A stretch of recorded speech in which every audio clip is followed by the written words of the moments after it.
ang malungkot na pagbagsak ng isang dating child star.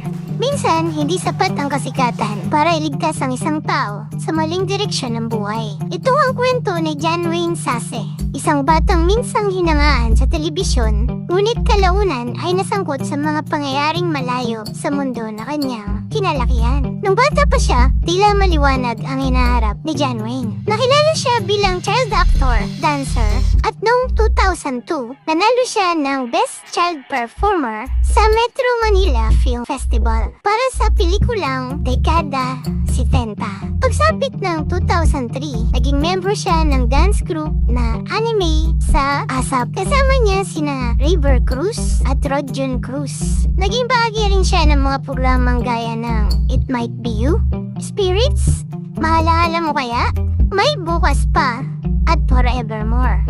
Sa harap ng kamera, isa siyang promising young star. Pero habang lumilipas ang panahon, unti-unting nawala ang ningning ng kanyang karir at mas naging madilim ang kanyang personal na buhay. Noong 2016, nasangkot si Sase sa isang shooting incident sa Pasig. Siya ay nasugatan habang namatay ang kanyang kaibigan na si Eric Sabino. Iniulat din noon na pareha silang nasa police watchlist kaugnay ng iligal na droga. Para kay John Wayne, hindi dito nagtapos ang kanyang magulong kwento. Sinubukan niyang bumalik sa mainstream acting at lumabas sa FPJs ang Probinsyano noong 2021. Ngunit ng gabi ng October 28, 2024, muling lumitaw ang kanyang pangalan sa balita. Inaresto ng pulisya ang dating aktor na si John Wayne Sase matapos pagbabarilin umano ang nakaalitang kaibigan. Ang depensa ng aktor sa aking pagtutok. Nakuhanan pang naglalakad ang biktima sa isang eskinita. Makaraan lang ang ilang minuto,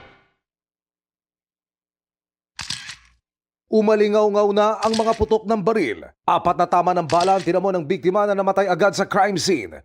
Naganap ang pamamaril 7:30 kagabi sa Barangay Sagad, Pasig.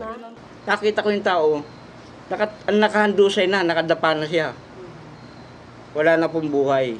Kinilala ang biktima na si Lionel Eugenio. Ihahatid po sana siya ni Papa sa BGC. Magpapaservice po sana siya.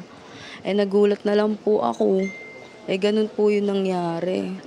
Nanggagalaiti po ko na nasasaktan na sobra. Sa taong yun, kung may konsensya ka man, lumabas ka na. Sana makonsensya ka na kung napapanood mo man to. Ang suspect sa krimen, ang dating aktor na si John Wayne Sase. Naharap siya sa kasong murder, kaugnay ng insidente.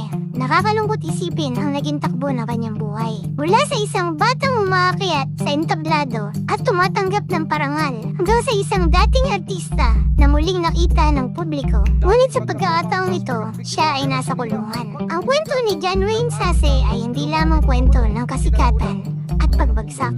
Isa rin itong paalala na ang tagumpay sa murang edad ay hindi garantya na magiging maayos ang buong buhay. Dahil minsan, ang pinakamalungkot na eksena sa buhay ng isang artista ay hindi nakasulat sa script. Naramdaman ko po talaga na meron siyang gagawin na hindi maganda. Yung motive dito ay old personal grudge. May mga grave threats sa bawat isa.